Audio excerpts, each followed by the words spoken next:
Muy buenas tardes a todos. Seguramente se van a ir sumando en el transcurso de estos minutos más amigos para presenciar este webinario. Me presento, mi nombre es Dietris Aguilar, soy graduada de la licenciatura y el profesorado en letras y estoy haciendo la maestría en comunicación en esta Casa de Altos Estudios. Y bueno, tengo el honor hoy de presentar a María Mercedes Rodríguez Temperley y a Mariano Calvi, que nos va a hablar, nos van a exponer sobre de la obra al texto, el enigma de la significación, pero antes vamos a hacer estas recomendaciones de pedirles a todos que silencien sus micrófonos, y además vamos a hacer un agradecimiento muy particular a Luz Canela Sushi, secretaria de Investigaciones, que hizo posible, junto con su equipo, que se hiciera todo este ciclo de webinarios, y además contamos con la presencia de nuestro decano, Gustavo Naón, quien nos va a dar unas muy breves palabras de presentación. Hola, buenas tardes. Gracias, Dietri. Buenas tardes a todos y a todas. Quería simplemente dejar un saludo y celebrar este encuentro que organiza la Secretaría de Investigaciones, agradecerle a Luz Canela Suji justamente por esta organización y principalmente destacar el trabajo que vienen realizando tanto Mercedes como Mariano, no solo en las aulas con la transmisión del conocimiento, sino también comprometiéndose a través de nuestra casa de estudio con lo que es la búsqueda del conocimiento, la producción del conocimiento y la formación de futuros investigadores e investigadoras.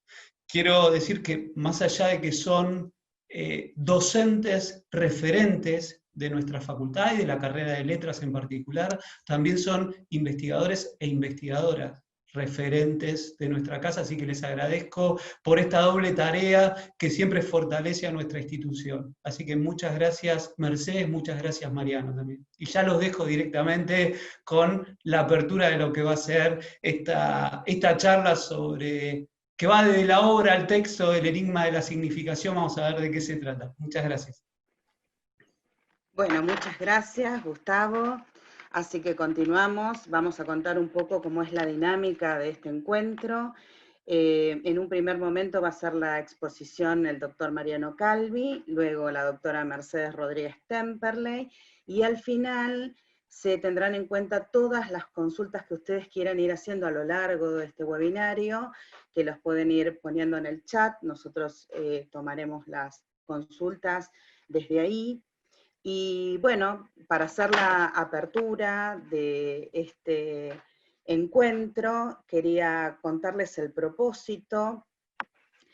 Dice, con Roland Barthes, el texto deja de estar atado a la visibilidad de la obra en una estantería y se transforma en una categoría metodológica.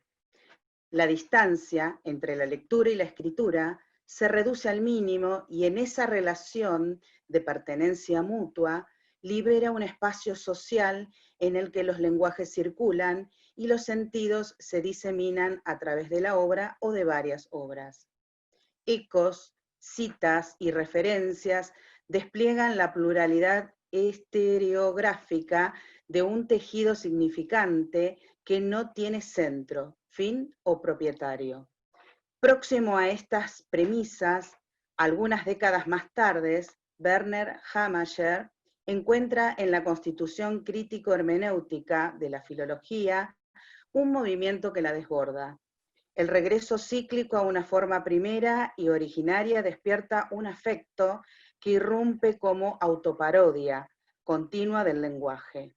El lenguaje habla sobre el lenguaje, más allá de todo lenguaje dado.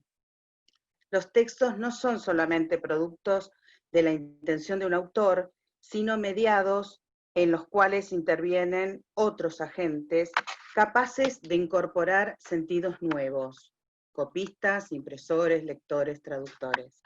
El propósito de este encuentro es evidenciar de qué modo tanto en el campo de la poesía contemporánea como en el de los estudios medievales, distintas herramientas teórico-críticas permiten escuchar de manera meditada y reflexiva los giros epistémicos antes mencionados y descubrir en la literatura un juego interminable de asociaciones, traslados, superposiciones, variaciones, compaginaciones, alineamientos y poliseñas.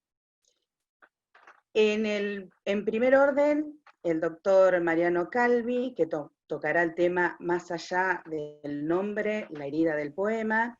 Queremos contarles que Mariano Calvi es licenciado y doctor en Letras por la Universidad de Buenos Aires y docente de la cátedra Introducción a los Estudios Literarios de la carrera de Letras en la Facultad de Ciencias Sociales de la Universidad de Lomas de Zamora.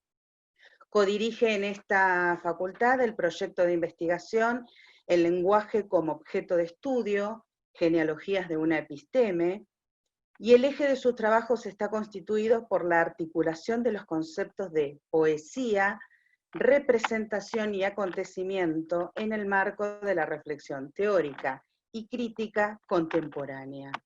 Ha publicado artículos en distintos libros dedicados a la literatura latinoamericana.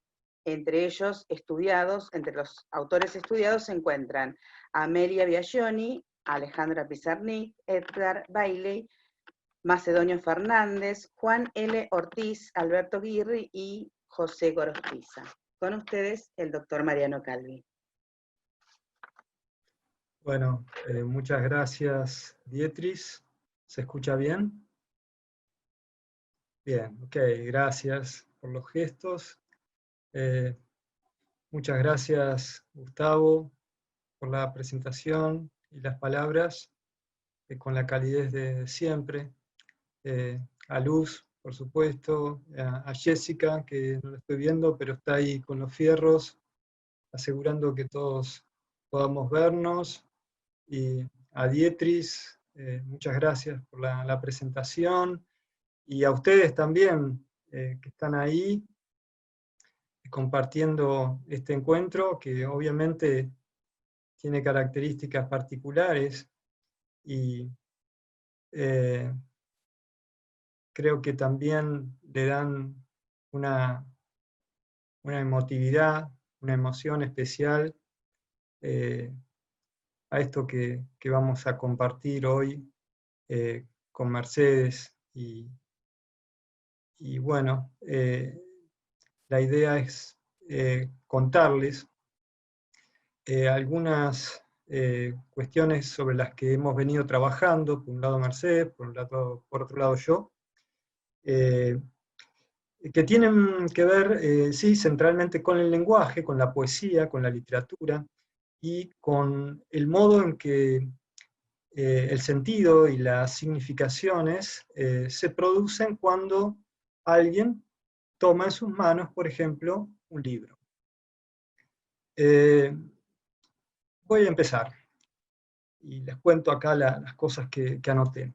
Habitualmente suele creerse que las palabras son sonidos que sirven para designar cosas.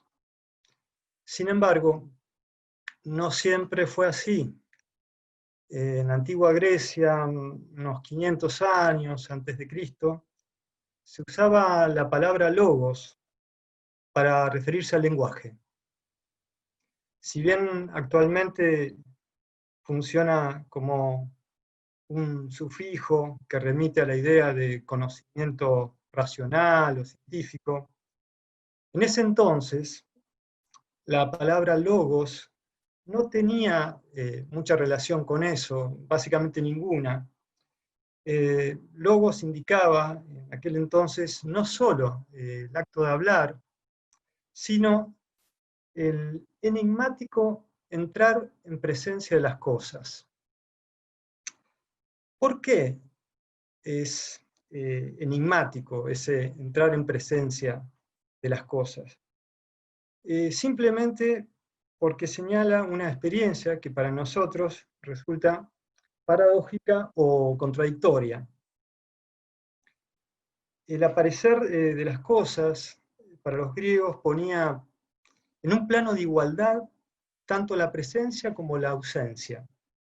Es decir, presencia y ausencia eran términos que se pertenecían mutuamente. El aparecer de las cosas por sí mismas no excluía su desaparición. Los dos conceptos iban juntos como las dos caras de una misma moneda. ¿Qué pasó después? Todo esto se perdió, básicamente gracias a una traducción equívoca.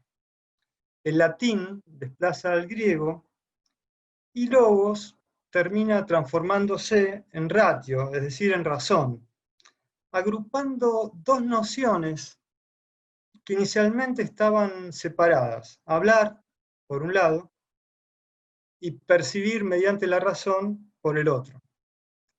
Eso hizo que finalmente en Occidente pensar se volviera sinónimo de calcular, y que el pensamiento se presentara y fuera vivido como una experiencia racional, en la que hablar, juzgar y representar funcionan como expresiones intercambiables y anudadas exclusivamente a la presencia, a lo que está presente ante nosotros. Y todo esto culmina finalmente en el pienso luego existo de Descartes, y sobre ese eje, en el siglo XVII, el yo se vuelve garante de la corrección de ese juzgar y representar. ¿Qué lugar ocupa la poesía dentro de este esquema? La poesía interrumpe el representar del yo y nos hace prestar atención a lo que la ratio o la razón dejó olvidado por el camino. La poesía se escribe al costado de la ruta, casi cayéndose a la banquina. Derrida la compara con un animal, con un erizo. Es un animal que ciego y cubierto de púas ve venir la muerte y se hace un ovillo al presentir el peligro.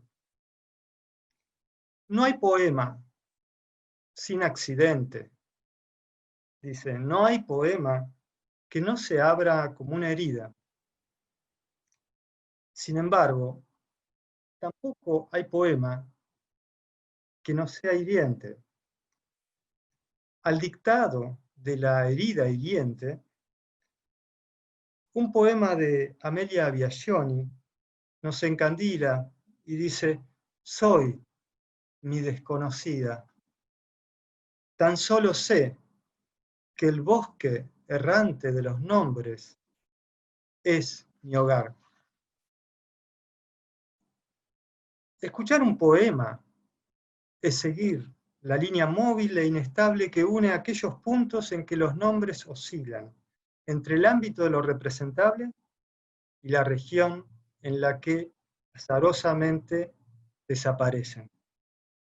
La irrupción del poema cancela la posibilidad de decir es y de identificar las cosas como si desde el vamos fuesen objetos de un saber, asegurando, por ejemplo, que X es esto o Y es aquello. En este punto escurridizo se escucha la ocurrencia invisible y transitoria de los nombres inevitablemente anónimos de su vacío. Es una frontera borrosa entre palabras que funcionan como instrumentos y una nada de palabras. La imagen es imagen de un objeto y anuda un referente, pero al mismo tiempo remite a su propia condición de imagen y deja ver la desaparición de los objetos de los cuales ya no es imagen. Y esto trae la distinción entre por lo menos dos maneras de nombrar. En un caso, el que habla se intercala en el enunciado como alguien que se apodera de las cosas, las acumula para identificarlas y considerarlas finalmente sus pertenencias.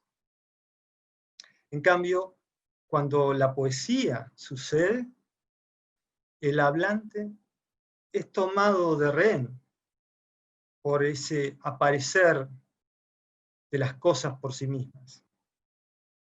Desde esta perspectiva, la poesía solo sería el nombre, por definición impropio, de la operatoria de múltiples inexistentes, puntos en los que nada subsiste y que en plena mudanza no cesan de no inscribirse en la presencia de lo existente. No bien comienza el siglo XX, un escritor austríaco, Hugo Hofmannsthal, publica la carta de Loján II, que como su nombre lo indica, es una carta, por supuesto, ficcional, fechada en 1603 y dirigida a Francis Bacon, uno de los fundadores del racionalismo europeo. En esa carta, Loján II explica a su amigo por qué ha renunciado a ser escritor. Voy a leerles uno de los párrafos. En lo más íntimo me sentía impedido de emitir juicios acerca de los asuntos de la corte, los incidentes en el Parlamento o lo que se quiera. Sucedía que las palabras abstractas, a las cuales, sin embargo, ha de recurrir la lengua a fin de poder formular el más intrascendente juicio valorativo, literalmente se me pulverizaban en la boca como si fueran hongos podridos. No vamos a exponer el análisis de esta carta, pero sí quisiera adelantarles que sobre el final, Loján II manifiesta que espera algún día tomar contacto con una lengua inexistente. Y dice así: lo que quiero decir es que la lengua en que acaso me fuera dable no ya escribir, sino pensar, no sería el latín, ni el inglés, ni el italiano, ni el español, sino un idioma cuyo vocabulario ignoro, aquella lengua en que me hablan las cosas mudas. Uno de los ejes de la poesía moderna está dado por la tentativa de transformar al poema en la traducción de esa lengua desconocida. De antemano destinado al fracaso, este propósito, sin embargo, ha dado impulso contemporáneamente a una reflexión muy intensa acerca del lenguaje y la traducción. En particular, nos interesa centrarnos en las traducciones que se concretan dentro de una misma lengua. Son traducciones que realizamos de manera casi permanente y espontánea cuando interpretamos lo que otro hablante nos dice y le contestamos. Steiner, por ejemplo, subraya que la lengua que hablamos en realidad encubre una enorme variedad de lenguajes con alcances más o menos extendidos según las distintas esferas sociales en las que circulan. La ambigüedad, la polisemia, la oscuridad, las fracturas de las secuencias lógicas y gramaticales, los fenómenos de incomprensión recíproca, por ejemplo, según él, no son defectos, sino que constituyen los rasgos que definen la vitalidad y la capacidad de invención del lenguaje.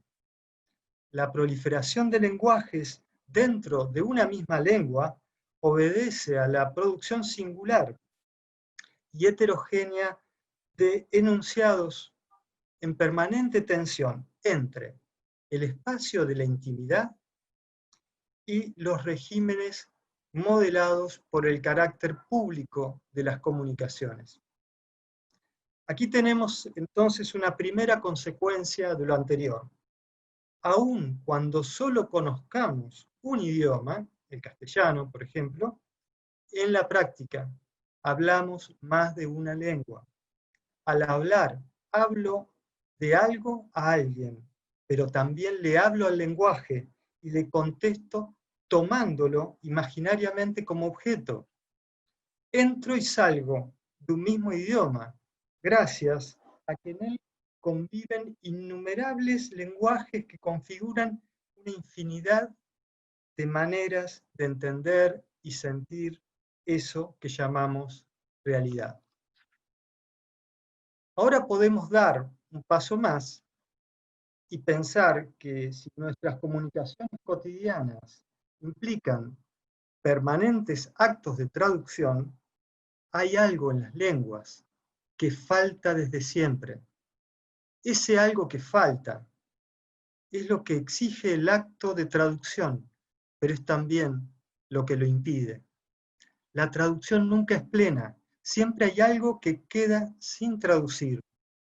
Eso explica en parte, por ejemplo, por qué volvemos a hablar una y otra vez sobre un mismo tema y nunca lo terminamos de agotar. Ese resto intraducible pertenece a la lengua inexistente, en la que el personaje de Lord Chandos espera poder hablar o pensar algún día, es decir, la lengua a la que la poesía nos conduce. Por eso Hamacher sostiene que la filología es amor, no solo por el lenguaje, sino por el lenguaje como otro, algo que subsiste sin existir y que insiste allí donde sería inútil buscarlo. El carácter intraducible de ese otro que falta en las lenguas es el correlato de su imposible apropiación. Nadie puede ser dueño de la lengua por más que se la apropie para presentarla como suya. Las ideas de unidad, totalidad o pureza le son totalmente ajenas. Desde esta perspectiva, la lengua no está en los diccionarios, ni en las gramáticas, y mucho menos en las academias.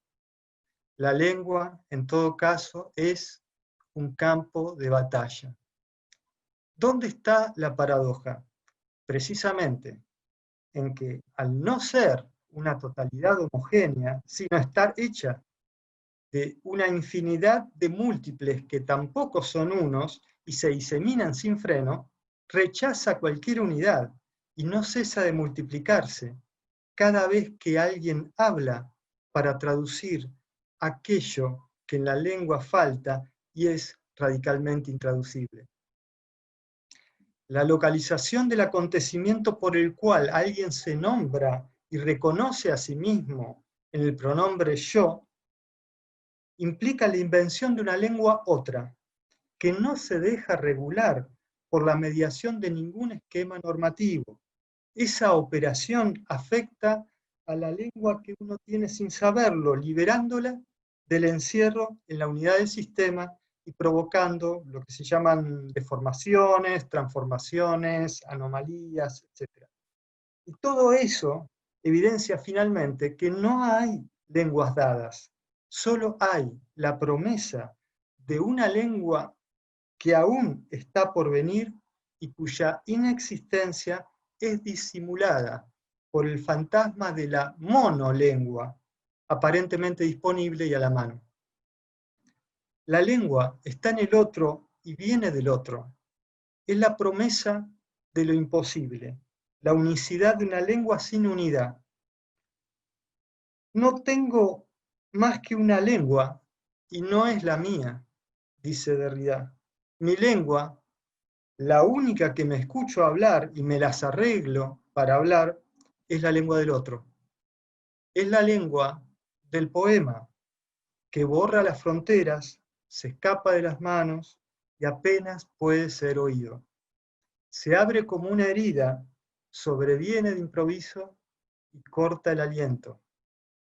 Es transportado por el nombre, más allá del nombre, y es el otro, y no yo, quien lo firma.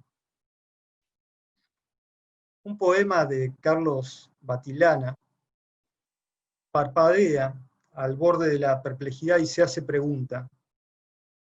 Dice, qué extraña mutación, qué rara metamorfosis contienen las leyes del lenguaje. En el campo de la investigación científica podríamos caracterizar dos tipos de empirismos. El primero convierte la percepción en idea y postula un punto de vista que excluye la posibilidad de que otro pueda englobarlo. El segundo es un empirismo del hallazgo y del encuentro que no apunta a constituir ningún orden, sino que exige permanentes actos de invención.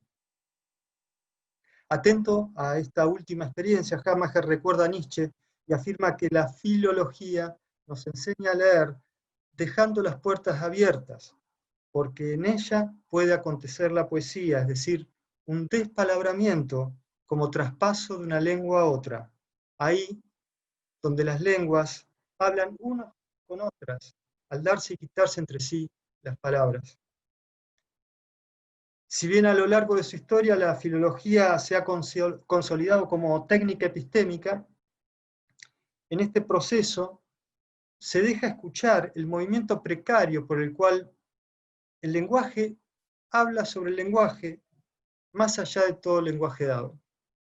Ansia o afecto de un lenguaje otro, la filología como la poesía, también es capaz de sustraerse a la instrumentalidad y la codificación de las significaciones. En ese movimiento se torna búsqueda de sí como diferencial de sí misma. Fiel al acontecer del lenguaje, no se deja dominar por los conceptos, pero tampoco prescinde de ninguno de ellos. Quien habla, ya habla sobre el lenguaje, le habla a él, le contesta y por lo tanto, habla como filólogo. Si la constitución crítico-hermenéutica pone en marcha el regreso cíclico a una forma primera y originaria, entre el ir y el venir, se libera una filología del afecto como autoparodia continua del lenguaje. Repetir es modificar para agregar algo más allí donde las palabras se ausentan y caduca la posibilidad de usar el verbo ser. En ese punto se deja escuchar el poema que ahora podemos llamar filológico de Alejandra Pizarnik, que dice: cuando a la casa del lenguaje se le vuela el tejado y las palabras no guarecen, yo hablo. En la parte tercera del poema de Baudelaire denominado El viaje, se lee lo siguiente. Dice así: asombrosos viajeros, cuántas notables historias leemos en sus ojos profundos como mares. Muéstrennos los estuches de sus ricas memorias, estas joyas maravillosas, hechas de astros y éteres. Jorge Monteleone encuentra en este poema de Baudelaire una teoría del relato de viaje. No hay viaje sin relato, porque la condición de existencia reside en la posibilidad de ser narrado. En su edición crítica del libro de Las maravillas del mundo de Juan de Mandevilla, Mercedes Rodríguez Temperley identifica y analiza una serie de elementos que nos permiten invertir y complementar esta hipótesis. Mientras que en Baudelaire el relato es el efecto esperado del viaje, pero también el fundamento de su efectiva realización, en Mandevilla, en cambio, el relato es causa de un viaje inexistente. En el siglo XIV narra en anglo-normando un viaje ficticio a Tierra Santa y al lejano Oriente. Sin salir de su escritorio, Mandevilla copia y combina relatos de viajeros precedentes y engendra uno de los libros de viajes más difundidos de toda la Edad Media. Durante los siglos posteriores, se convierte no solo en paradigma del viajero medieval, sino en una de las autoridades a las que recurre Cristóbal Colón para demostrar que la Tierra es redonda. Paradójicamente, el texto mandevillano se ramifica y pierde de antemano su origen. Traduce relatos de viajes preexistentes y a su vez es traducido a casi todas las lenguas europeas, dando lugar a una sorprendente cantidad de versiones. Se conservan 53 manuscritos en francés, 36 en inglés, 49 en latín, 50 en alemán, 15 en flamenco, 4 en danés, 8 en checoslovaco, 3 en italiano, 3 en irlandés y 1 en aragonés. El desarrollo de la imprenta, a partir del siglo XV, pondrá en circulación una cantidad análoga de impresos. A esto hay que agregar la inclusión de 5 alfabetos, egipcio, hebreo, árabe, persa y caldeo, la traducción de vocablos de otras lenguas o las explicaciones etimológicas. El libro de las maravillas del mundo, como todo texto, tiene vida propia y sus mutaciones son incesantes.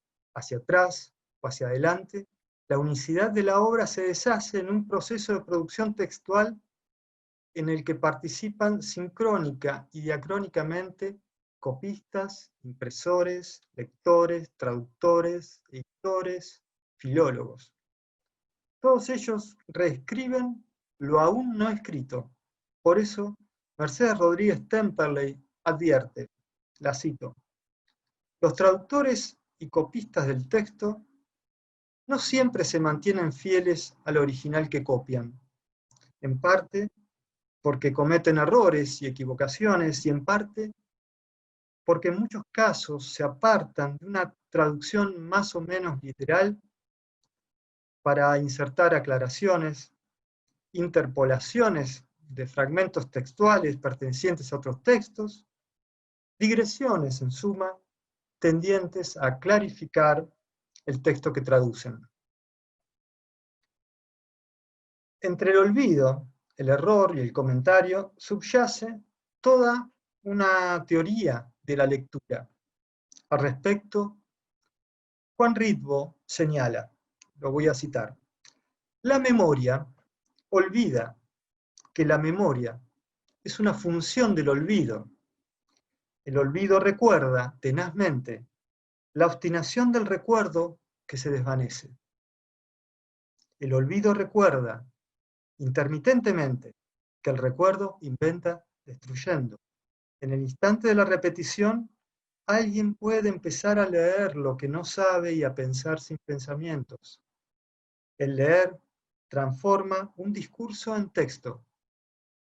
Si no hubiera lectura, lo escrito seguiría siendo lo que empíricamente es, un conjunto de grafemas que duplican otro conjunto de fonemas. Sin embargo, lo escrito es variación de la escritura que esboza su propio borde de lectura, que solicita un punto de turgencia en el que naufragará el lector cuando por fin se pierda. De este modo, el origen no cesa de retroceder o de presentarse como un espectro que no termina de ausentarse. Nicolás Rosa decía que cuando uno más asciende en la búsqueda de la raíz comienza a arborecer, que no hay un origen, hay 2, hay 3, hay 4. Y en este caso, la consideración metodológica se corresponde con una perturbación empírica. Mercedes investiga al menos 7 hipótesis acerca de la efectiva identidad de Juan de Mandevilla, cuya existencia, por otra parte, no ha dejado de ponerse en duda. El libro de las maravillas del mundo arrastra las biografías conjeturales de un autor incierto, toda vez que la autoría se vuelve ella misma multiplicación de relatos.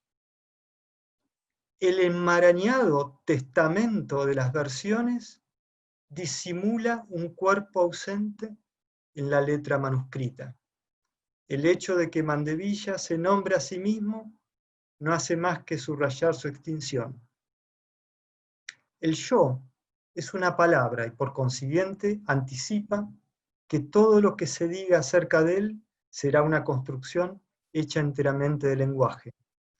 Si el yo aparece, el autor se transforma automáticamente en un personaje más. Si la noción de obra supone la de un autor al que pertenece, el concepto de texto implica una red que se extiende mucho más allá de sus intenciones. Y en esa red, el texto nos significa, es decir, convierte nuestras vidas en signos de una pregunta aún por venir y en cuya búsqueda no dejamos de significar. Nada más. Muchas gracias. Ahora Mercedes. Bueno, muchísimas gracias, doctor Mariano Calvi. Ahora vamos a presentar a la segunda expositora, la doctora María Mercedes Rodríguez Temperley, con el tema Encarnaciones textuales, un libro de viajes medieval entre el manuscrito y la imprenta. Les cuento que María Mercedes Rodríguez Temperley es profesora y licenciada en Letras por la Universidad de Lomas de Zamora y doctora en Letras por la Universidad de La Plata. Está a cargo de la Cátedra de Literatura Española 3, también en esta Casa de Altos Estudios. Es investigadora del CONICET y vicedirectora del Instituto de Investigaciones Bibliográficas y Crítica Textual, SECRIT. Se especializa en los problemas metodológicos de la edición de textos. Ha editado el libro de las maravillas del mundo de Jean de Mandeville en versiones manuscritas e impresas de los siglos XIV y XVI. Manuscritos inéditos sobre viajes, siglos XIV y XVII. Y borradores con génesis escrituraria de escritores argentinos contemporáneos, Leonardo Castellani y Beatriz Guido. Un proyecto de investigación Lomasit le permitió concretar junto a su equipo el estudio y catalogación de la colección cervantina en la Biblioteca Bartolomé Ronco, en la ciudad de Azul, provincia de Buenos Aires, primera ciudad cervantina de la Argentina, designada por la UNESCO Castilla-La Mancha. Con ustedes la doctora María Mercedes Rodríguez Temperley. Bueno, buenas tardes a todos. Muchas gracias, Dietrich, por la presentación.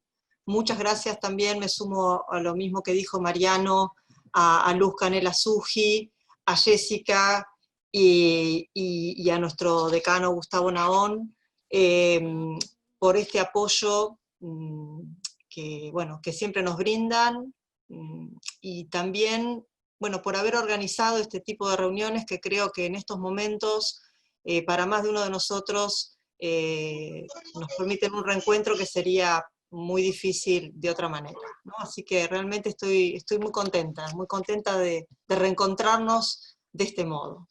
Bueno, gracias también, Mariano, por tu exposición, porque, tan atenta a esta distinción entre obra y texto, ya que me das el pie perfecto para retomar algunas de tus observaciones, y que me van a resultar útiles para ir desarrollando un poco los vaivenes de significación en este texto de viajes tan curioso, tan particular, como es el libro de las maravillas del mundo. Y necesariamente voy a referirme de manera muy breve al contenido y a las circunstancias de su redacción. Lo primero que hay que decir es que los relatos de viajes siempre han ejercido una fascinación muy grande sobre los lectores, ¿no es cierto?, en todos los tiempos. Porque el viaje, ya sabemos, tiene algo de inesperado, tiene algo de aventura, de contacto con los otros, que interpela al lector, que interpela al receptor, porque en ese encuentro con el otro, lo que hacemos siempre es trazar similitudes, trazar diferencias, y de ese ejercicio surgen reflexiones sobre, bueno, la cultura, la idiosincrasia, la percepción del mundo, que de alguna manera nos acercan o nos alejan, ¿no?, a ese otro, pero que también nos interrogan sobre la legitimidad de ciertas prácticas consideradas como dogmas o como verdades absolutas.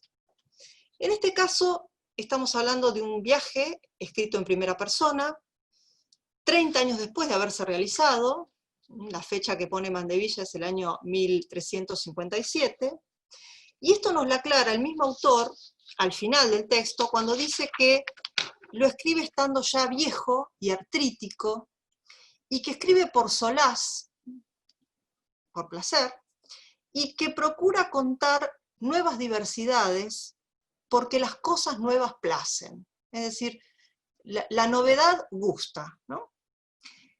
Como ya dijo Mariano, se trata de uno de los libros de viajes con mayor difusión y éxito a lo largo de toda la Edad Media, pero también posteriormente, durante el Renacimiento y hasta entrado incluso al siglo XVIII. Narra un viaje que describe varias rutas para llegar desde Europa, por supuesto, hacia Tierra Santa, pasando por Constantinopla, por Egipto, todo el norte de África, luego de allí a Tierra Santa. Se describe la ciudad de Jerusalén, se describen los lugares santos, los alrededores. En esta descripción se va haciendo un permanente punteo, digamos, con personajes del Antiguo y del Nuevo Testamento. Se añaden leyendas relacionadas con los sitios visitados, relatos que se van incorporando al relato. Pero bueno, a medida que se va alejando y se va internando en el Oriente Lejano, el relato va sufriendo modificaciones. Digamos que hacia Tierra Santa todavía se consideraba un mundo conocido, eran muchos los peregrinos que viajaban a Tierra Santa. Recordemos que en la Edad Media hay 3 lugares de peregrinación, que son Roma, Santiago de Compostela y Jerusalén. Pero ¿qué pasaba cuando un viajero quería seguir más allá? Quería llegar hasta la tierra del Catay, o sea, la China, o quería conocer las llanuras de Mongolia, o quería llegar más lejos todavía, como son las islas del Océano Índico. Bueno, todo esto en los lectores generaba una enorme curiosidad, y esto es lo que va a suscitar este libro. Es decir, en una primera parte, el libro va a narrar un viaje a Tierra Santa, y en la segunda parte, un viaje al Lejano Oriente. Acá es donde aparecen las maravillas a las que el occidente europeo, digamos, no estaba acostumbrado a ver. Por ejemplo, las razas monstruosas. Se describen los esquiápodos, ¿no?, esos seres que tenían un solo pie con el cual se hacían sombra en la cabeza para soportar el calor de la zona tórrida. Los cinocéfalos, es decir, los hombres con cabeza de perro, que eran famosos por su sabiduría. Los pigmeos, en permanente lucha desigual con las grullas. Los hombres sin cabeza, los hermafroditas, entre muchas otras razas monstruosas. Pero también aparecen fauna y flora maravillosas, es decir, hay un árbol que en lugar de dar frutos comunes, digamos, da pequeños corderos. Entonces hay una mezcla ahí de 2 reinos, del reino animal y del reino vegetal, ¿no? O las hormigas que juntan el oro para llevarlo a los hormigueros, aves exóticas, bueno, el ave fénix, seres nunca vistos. Todas estas cosas, por supuesto, tenían una larguísima tradición desde la antigüedad clásica, ¿no es cierto? Pensemos en autores como Heródoto, como Plinio, como Solino. De allí pasan a las enciclopedias medievales, que eran esas especies de compendios del saber que estaban en todas las escuelas, en todas las universidades, y que los estudiantes memorizaban, aprendían realmente de memoria, para luego citar cuando tuvieran oportunidad. Es decir, que el libro, este libro de las maravillas, aunque no presenta una división formal en partes o capítulos, es decir, el libro está escrito todo de corrido, ya desde el texto mismo está presentando una diferencia temática muy clara. O sea, claramente se perciben dos itinerarios. Se invita a realizar, por un lado, un recorrido por lo que podríamos definir un universo piadoso, es decir, un camino de santidad, el camino de los milagros, y por otro lado, una travesía por un mundo lejano y desconocido, ¿no es cierto? Lo que sería así la ruta de las maravillas y de las monstruosidades. Como ya mencionó Mariano, este texto se tradujo a casi todas las lenguas europeas, incluido el latín, y en el caso de España se conservan un manuscrito escrito en aragonés de fines del siglo XIV, algunos fragmentos en catalán, que en realidad están insertos en una obra escrita en francés sobre botánica, y publicada a principios del siglo XVII, y por último, 5 ediciones castellanas que se imprimen desde 1521 hasta 1547, que se publican en Valencia y en Alcalá de Henares. Este es el universo que yo trabajé y al cual me voy a referir. Ahora bien, vamos un poco a esta dialéctica de la lectura y la escritura que también mencionó Mariano, pero ahora sí en la cultura literaria medieval. ¿Dónde radica una de las mayores originalidades del libro? Bueno, como también dijo Mariano, Mandevilla es un autor que en verdad nunca salió de su escritorio. Entonces estamos frente a una gran paradoja, ¿no es cierto? Es decir, el libro de viajes más famoso e influyente durante toda la Edad Media, uno de los mejor escritos, uno de los más traducidos, uno de los que ha tenido mayor pervivencia a través del tiempo, tanto en circulación manuscrita como en circulación impresa, resulta que en realidad no es más que un mosaico de citas, ¿no es cierto?, para hablar en términos bastinianos, o retomando un poco lo que dice Kristeva, eso de que todo texto es absorción y transformación de otro texto, ¿no es cierto? Es decir, lo que hace Mandevilla es escribir un libro nuevo con textos viejos. Por supuesto, lo hace muy bien. Acá está un poco la clave de su éxito. Disimulando muy hábilmente esas costuras que tiene el texto y utilizando efectos para lograr la verosimilitud. Por ejemplo, decir que hubo sitios de los cuales no puede hablar porque no pudo llegar o porque no los vio. Cuando en realidad nosotros sabemos que no vio ninguno, ¿cierto? Desautorizando lo que han dicho viajeros anteriores, que han descrito un lugar y les dicen, no, han dicho esto, pero no es así. O impugnando lugares comunes para dar su propia versión.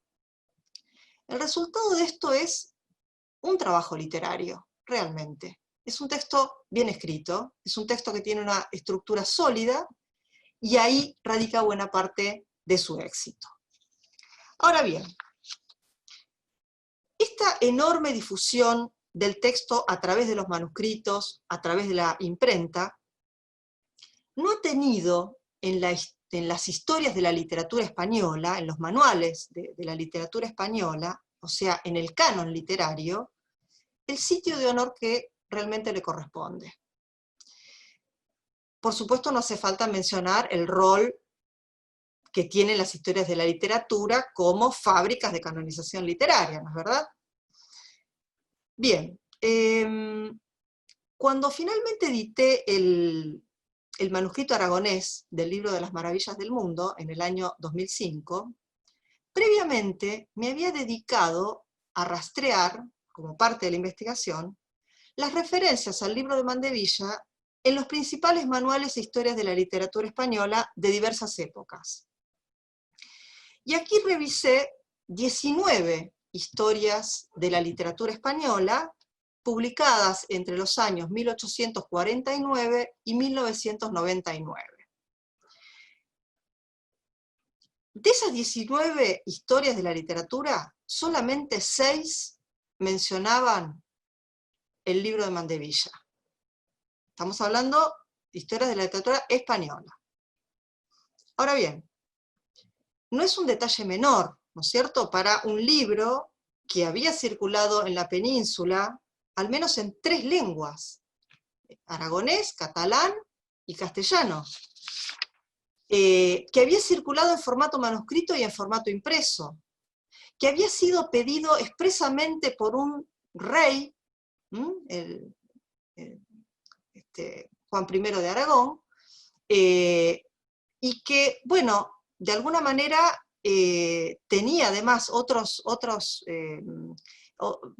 cosas, digamos, importantes, como por ejemplo las consideraciones acerca de la redondez de la Tierra y las posibilidades ciertas de dar la vuelta al mundo, que, bueno, le sirvió nada más ni nada menos que a Cristóbal Colón para defender un poco sus posturas teóricas, ¿no es cierto? ¿Por qué ocurre esto? ¿Por qué estaba ausente de las historias de la literatura española? Bueno, muchos lo descartaban porque se trataba de una traducción y no de un texto originariamente escrito en castellano. Es decir, o en castellano o en algún otro dialecto hispánico, ¿no es cierto? Pero en este punto, digamos, lo que se interpretaba es que vendría a ser una especie de texto extranjero, o de texto ajeno, por lo cual no debía ser incorporado al canon de la literatura hispánica. Como todos ya saben, y si no lo saben lo supondrán, bueno, este concepto tergiversa absolutamente el fenómeno literario, por varios motivos. En primer lugar, bueno, porque la Edad Media en su conjunto puede definirse como realmente la edad de la traducción. Es decir, se traduce del latín a las lenguas vulgares, todo tipo de obras, desde obras literarias hasta obras científicas, se traducen también entre las mismas lenguas vulgares, y resulta muy interesante analizar el modo en que cada traductor se aproxima al texto original y produce un texto nuevo adecuado al contexto de destino.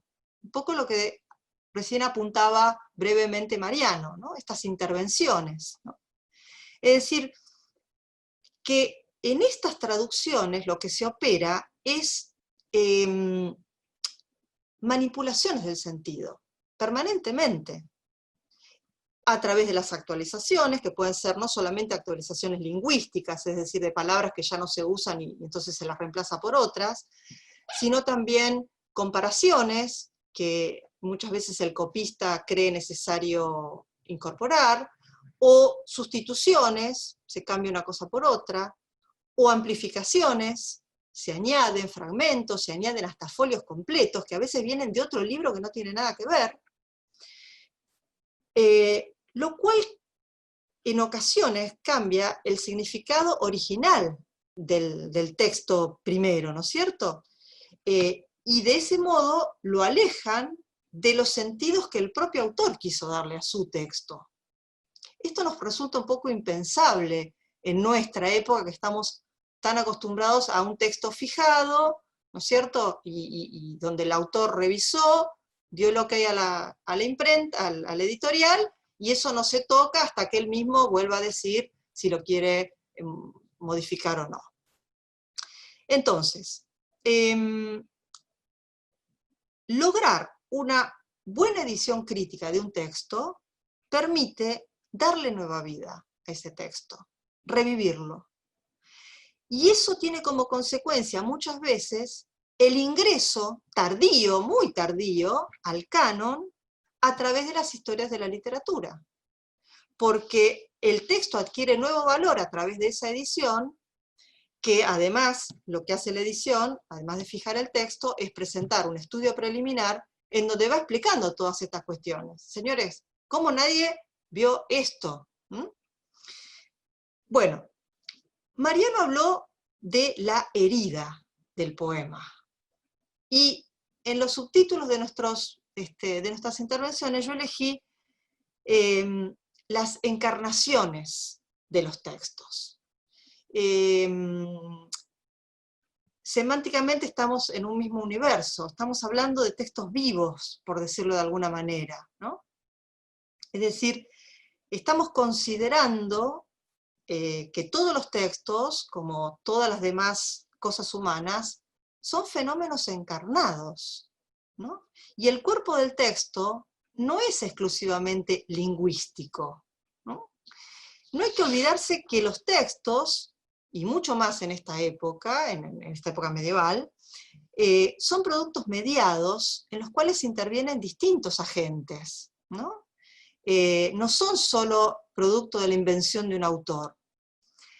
Y que además, por otro lado, tienen una materialidad que también les otorga significado, ¿no? Y acá hay que leer siempre a Roger Chartier, ¿no? Esto de que las formas de los textos afectan el sentido de los textos, ¿no? Hay que pensar que los lectores del pasado, también los del presente, pero bueno, ahora estamos hablando de Mandevilla, pero los lectores del pasado tomaron posesión de las obras al leerlas sobre objetos que les imponían modalidades específicas de comprensión, dependientes del formato, si era un formato pequeño, si era un formato grande, y también, por ejemplo, del modo en el cual el texto se distribuye en la página. Ahora vamos a ver algunos ejemplos. Por otra parte, ya que Mariano habló de los filólogos, bueno, el filólogo tiene que saber identificar las variantes textuales, por un lado, imputables a los copistas, a los tipógrafos o a los correctores, y por otro lado, debe saber identificar y diferenciarlas de las que le competen al autor, de las que le pertenecen al autor. Y esto es porque justamente estamos en presencia de un texto vivo y dinámico en los siglos XIV y XVI, frente a la idea de un texto fijo y estático que prima, digamos, en nuestra cultura letrada con posterioridad a la Revolución Francesa. Mariano nos recordó también una cita muy linda de Hamacher sobre el modo en el cual enseña a leer la filología, ¿no? Pensemos que la filología siempre tiene el texto en primer lugar, ¿no? Esta forma de leer dejando las puertas abiertas, ¿no? Y en este amor por la palabra, si recurrimos un poco a la etimología de la palabra filología, tendríamos que aludir a una disciplina que forma parte de la filología y que es la que se dedica a la edición crítica de textos literarios, pero también de otro tipo de textos, que es la crítica textual o ecdótica. No confundir la crítica textual con la crítica literaria, ¿no? Cabe acá entonces preguntarse cuál es el valor de editar textos. Bueno, lo primero que hay que decir es que, porque, digamos, en nuestras universidades por lo general no se trabaja este tema de una manera sistemática, ¿no es cierto? No suele haber materias sobre edición crítica de textos, a eso voy en las carreras de letras. Es una tarea que no debería minimizarse. A veces se cree que puede ser una tarea menor o una tarea, digamos, subalterna, por decirlo de algún modo, frente a lo que se supone la importancia intelectual del ejercicio de la crítica literaria. Aquí voy a responder con una frase que me parece magnífica, no me pertenece la frase, es la frase de un colega, de un amigo, José Manuel Lucía Mejías, que dice que las malas ediciones generan monstruos hermenéuticos. Lejos de lo que podemos llegar a pensar, no existiría, digamos, ningún crítico literario, por prestigioso que fuera, que pueda llegar a influir tanto en la lectura de un texto como un editor. Porque basta que el editor omita una frase o un párrafo para modificar todas las lecturas futuras de ese texto. Y no digo que lo haga a propósito, puede tratarse de un error, de un descuido, de una desatención. Por eso es tan importante la tarea del editor crítico. No es lo mismo un texto publicado, por ejemplo, por la prestigiosa colección Archivos, o por Cátedra, supongamos, que, por ejemplo, una edición que viene de regalo, no sé, con la revista Anteojito, ¿no? Sin ir a esos extremos, hay otros tipos de ediciones, como las ediciones modernizadas, las ediciones anotadas para uso escolar, etcétera, que tampoco son ediciones críticas. Porque ¿dónde está el objetivo de la ecdótica o de la crítica textual? Bueno, en primer lugar, establecer un texto crítico, lo más cercano posible al salido de la pluma del autor. Por esto que acabamos de decir hace un momento, es decir, cuanto más alejado está un texto, digamos, en el tiempo, más alejado se encuentra en su larga cadena de transmisión, más tocado está, más toqueteado, por decirlo mal y pronto, ¿no? Vamos a ejemplificar esto con el texto de Mandevilla. Es decir, de toda esta multiplicidad de manuscritos que comentó hace un momento Mariano, la verdad es que el manuscrito original de puño y letra de Mandevilla no existe, no se conserva. Lo que se conserva es una multitud de copias, copias de copias, de las copias, de las copias, de las copias, las cuales a su vez han sido traducidas a distintas lenguas, y posteriormente retomadas por la imprenta, que también introduce cambios textuales, porque hace añadidos, por ejemplo, o cambios ideológicos, digamos, muy importantes, pero también la imprenta incorpora imágenes, incorpora xilografías, o sea que hay acá lo que Jacobson llama la traducción intersemiótica. El resultado de todo esto es una multiplicidad de versiones que en ocasiones se alejan sorprendentemente del original. Y aquí entramos directamente en el título de este encuentro, ¿no es cierto? De la obra al texto, el enigma de la significación. Las sucesivas copias van acumulando errores, intervenciones ajenas al original, actualizaciones lingüísticas, censura de pasajes, lagunas, etc. Para realizar una buena edición crítica, el filólogo tiene que cotejar todos los testimonios conservados para arribar al mejor texto posible, para buscar la mejor solución posible en su metodología ecdótica. No se puede esquivar esto. Se trata entonces de reproponer el texto en el tiempo, cosa de que digamos, se pueda dar cuenta de todas esas variantes a pie de página, de modo que el lector moderno tenga también a su disposición todas esas variantes para hacer una lectura sincrónica, diacrónica, como mejor le parezca, ¿no es cierto? Hay un filólogo italiano, Giorgio Pasquali, que decía que cada testimonio conservado no era solamente un mero portador de errores y de variantes, sino que era el producto de determinada configuración cultural de cada época.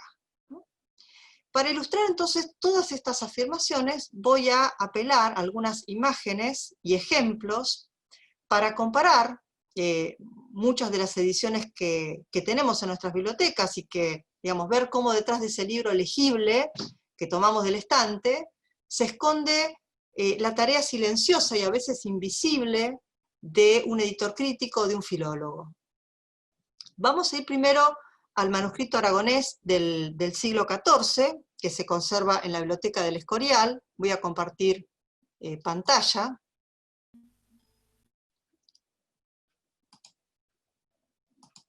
¿Pueden verlo? Sí, puedo verlo. Bien.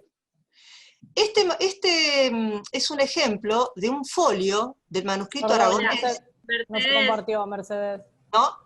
No, no se compartió.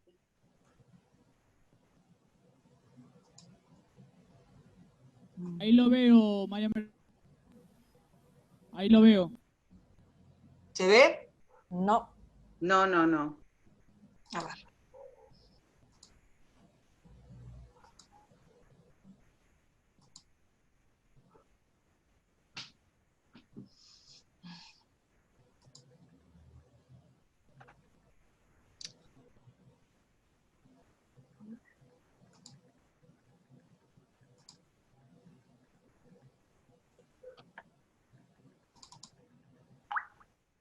¿Se ve ahí?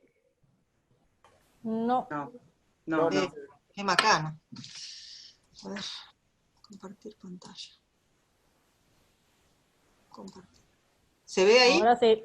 Perdón, disculpen. Sí. Mi mala praxis. Bueno, este folio corresponde al manuscrito aragonés que se conserva en la Biblioteca del Escorial, es un manuscrito de fines del siglo XIV. Y bueno, un poco para que vean cómo es la disposición del texto en el folio. Acá tenemos una letra capitular.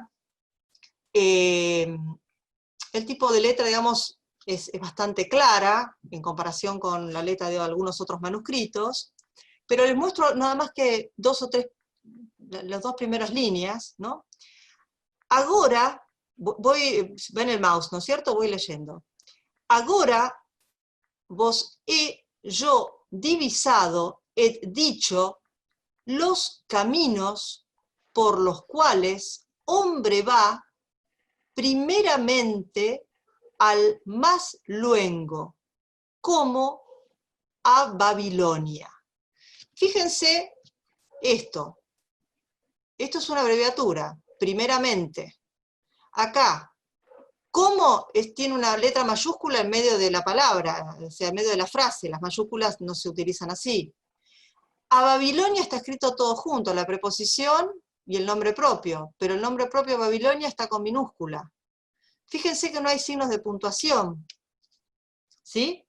Bueno, esto como para ver algunos de los cambios. Vamos ahora al siglo XVI, ya en el surgimiento de la imprenta. ¿Sí? Se ve la pantalla, ¿no es cierto? Esto sí. ¿Cambio? Bien. Estamos en 1524 y en Valencia se imprime la segunda edición del Libro de las Maravillas del Mundo, que es la que tienen en pantalla. En la portada, 4 figuras, todas de los monstruos. ¿Dónde quedó el viaje a Tierra Santa acá? Acá lo que importa son las maravillas. Si vamos un poquito el primer folio, vemos cómo está la disposición del texto. Está a 2 columnas, tiene imágenes, tiene subtítulos, cuando ya habíamos visto que el original estaba todo escrito de corrido. Por supuesto que está plagado de abreviaturas, podemos ampliar un poquito más. Todas abreviaturas, abreviaturas, abreviaturas. Y vamos a compartir otro folio que me parece muy interesante, que es el de los monstruos. Acá tenemos otra forma de organización, ¿no es cierto?, en el folio. Fíjense que casi ha desaparecido el texto y ha sido reemplazado por estampas, por imágenes de los distintos monstruos que aparecen en ese oriente lejano, ¿sí? Y acá nada más que 2 cuestiones. Esta columna que ven aquí a la derecha está reproduciendo imágenes que no pertenecieron a ninguna tradición impresa de los libros de Mandevilla, que en general toma estas imágenes de los impresos alemanes, publicados a fines del siglo XV, y los copia. Esto lo hacen los impresos castellanos. Estas están tomadas de otro libro que se llama Liber Chronicarum de Hermann Schedel, un libro escrito en alemán y en latín, nada más que para hablar de los monstruos, y el texto que está aquí al costado pertenece a ese otro libro, no pertenece al libro de Mandevilla, por ejemplo. Otra curiosidad, voy a amplificar un poquito la pantalla. Miren este grabado, que está tapado, ¿no es cierto? Ven que acá falta algo, y más abajo también. Bueno, este es un grabado de los hermafroditas, de los seres, digamos, que tenían los 2 sexos. Fíjense que en la parte de los sexos está tapada, y que alguien ha cubierto con un fragmento de papel, no solo la estampa, sino también el texto. Esto formó parte de algún tipo de censura en algún momento. Bueno, voy a dejar de compartir la pantalla. Si, además de esto que vimos, nos adentráramos en la lectura y comparáramos el texto aragonés del siglo XIV con las ediciones castellanas del siglo XVI, nos llevaríamos una sorpresa mayúscula. Y es que mientras el Mandevilla, por decirlo de una manera original o primigenio, del siglo XIV, es un ejemplo de tolerancia religiosa, porque, digamos, habla bien de aquellos que profesan otras creencias en ese viaje supuesto que ha hecho, y describe de una manera bastante objetiva e imparcial los ritos, ¿no?, las costumbres, incluso trata de explicar benévolamente las prácticas idólatras de algunos pueblos visitados. Los impresos del siglo XVI introducen todo tipo de ampliaciones y de variaciones al texto para sobrevalorar la religión católica, para desvalorizar la adoración de animales, o la creencia en agüeros, en la que también incurrían mucho los cristianos. Esto es un solo ejemplo, hay muchos más, porque el libro es extenso. He allí entonces uno de los enigmas de la significación, tal como hemos titulado este encuentro con Mariano. Es el filólogo y el editor quien tiene que advertir al lector moderno sobre estos cambios, porque si no, el lector moderno agarra cualquiera de las dos versiones de Mandevilla y se va a encontrar o con una persona absolutamente de una mente abierta, y si lo agarra 2 siglos después va a ser alguien de una ortodoxia religiosa notable, ¿no es cierto? Bien. Con respecto a las contribuciones de los filólogos, y espero esto que voy a decir ahora no sea tomado como una falta de humildad, sino quiero mostrar los aportes que podemos hacer desde nuestro país, desde la investigación literaria. Me gustaría contarles que en la historia de la prosa medieval castellana, publicada por Fernando Gómez Redondo, un investigador español que publicó la historia en 4 tomos, en la editorial Cátedra en el año 2007, incluyó un capítulo para comentar y analizar el libro de las maravillas del mundo, utilizando la edición que yo había hecho acá en la Argentina. Es ahí cuando uno, digamos, puede decir, bueno, que tanto trabajo de tantos años valió la pena, sentir un poco, bueno, que fue la misión cumplida, y que también desde nuestro Cono Sur nosotros podemos colaborar de igual a igual con otros investigadores de todo el mundo. Para finalizar, una aclaración a modo de despedida. Como se habrán dado cuenta, hacer una edición crítica de un texto es una tarea bastante detectivesca, pero también una tarea para la cual se requiere una dosis importante de obsesión o de tox, ¿no? Pero bueno, hay que apasionarse por esta tarea. Así que bueno, muchas gracias a todos por su atención, y bueno, y gracias Luz, sobre todo también por haber organizado esto, y Dietrich por la presentación, y Jessica que está siempre entre bambalinas colaborando muchísimo. Gracias. Bueno, las gracias se las damos a ustedes dos, que realmente enaltecen a la Facultad de Ciencias Sociales. Y bueno, mientras vamos haciendo el agradecimiento, podemos pedirles a todos que vayan haciendo sus comentarios en el chat o haciendo consultas.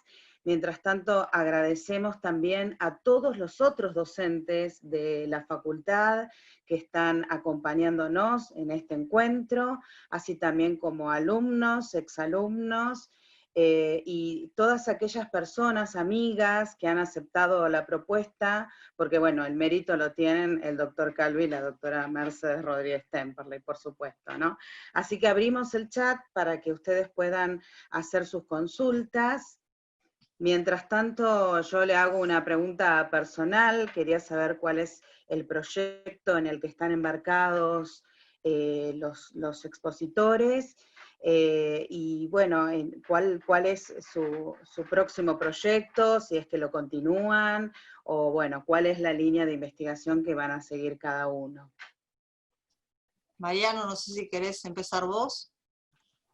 Bueno, sí, cómo no. Nosotros empezamos en el año 2018 un proyecto de investigación que centralmente busca trazar una historia de las distintas perspectivas teóricas que a lo largo del siglo XX han tomado el lenguaje como objeto de estudio.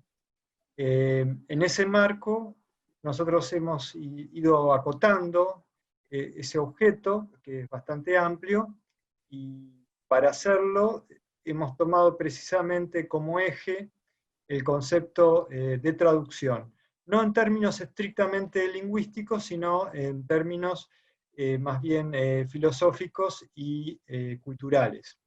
Es decir, lo abrimos en esa dirección, y en este momento estamos focalizando especialmente el impacto que el concepto de otredad tiene en relación con la experiencia de la traducción, digamos, como práctica de hospitalidad y apertura al otro. Bueno, nosotros estamos trabajando en este momento con un Lomasit, referido a la biblioteca del historiador español Claudio Sánchez Albornoz, que se conserva en la Argentina. Es una biblioteca con características muy peculiares. Sánchez Albornoz fue uno de los grandes maestros medievalistas, digamos, desde la disciplina histórica, y también fue presidente de la República Española en el exilio, estuvo exiliado en la Argentina prácticamente hasta su muerte.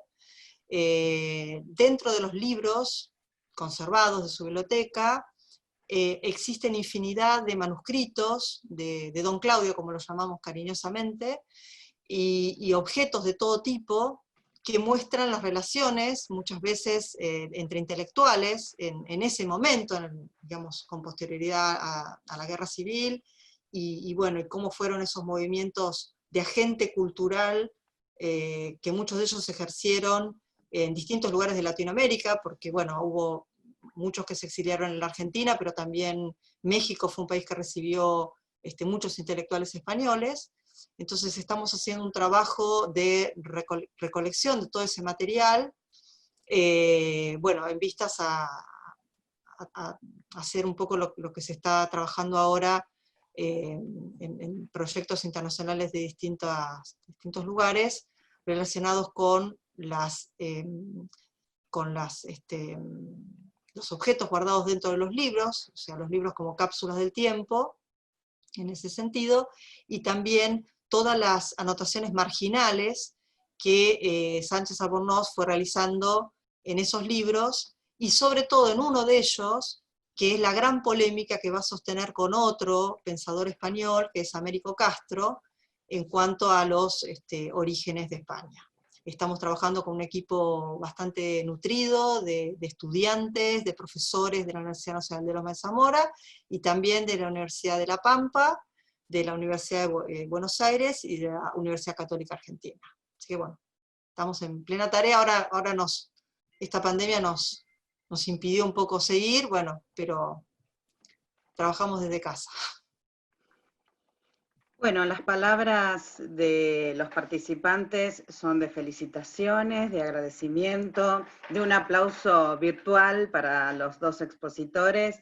Así que bueno, no hay preguntas y solamente quiero agradecerles a todos los que han participado. Le voy a ceder la palabra a Luz Canela Suji. Bueno, muchas gracias, Dietris. Hola a todos y a todas. Gracias, Mariano, gracias, Mercedes, por aceptar la invitación, la propuesta. Siempre que ustedes participan en alguna actividad, enriquecen los espacios, así que queremos nuevamente agradecerles en nombre de la Facultad de Ciencias Sociales y de la Secretaría de Investigaciones en particular su dedicación y su predisposición no solo a la enseñanza, sino a los espacios de transferencia, para los espacios en los que podemos compartir los conocimientos que se van produciendo, y sobre todo, que a mí me parece fundamental, la dedicación y el trabajo que ponen para formar nuevos y nuevas docentes e investigadores, investigadoras. Me parece que eso es el semillero que generan ustedes, me parece que es fundamental para darle un valor agregado diferente a todas las tareas que hacemos en la facultad. Así que bueno, les agradezco nuevamente a los graduados, graduadas, estudiantes, docentes de la casa, y los que no son de la casa también, obviamente, y esperamos encontrarnos nuevamente en algún espacio similar en el segundo cuatrimestre. Bien. Bueno, muchas gracias, Luz, por todo, y la verdad que me quedo muy contenta porque, bueno, no sé, son estos espacios que a uno lo reviven también. Me alegro, es una Gracias. forma de poder encontrarnos, a pesar Sí, de las distancias físicas y del aislamiento, encontramos como una salida posible para poder compartir. muchas gracias por haberlo hecho posible a todos. Por favor. Muchas Bueno, gracias. con- Muchas gracias. Gracias Nos a despedimos ustedes. y Sí. esperamos que tengan todos unas buenas noches y nos volveremos a ver el segundo cuatrimestre. Bueno, gracias. Buenas noches Gracias. y hasta pronto. Chau, Beatriz, gracias. Adiós. Hasta luego. Chau, chau.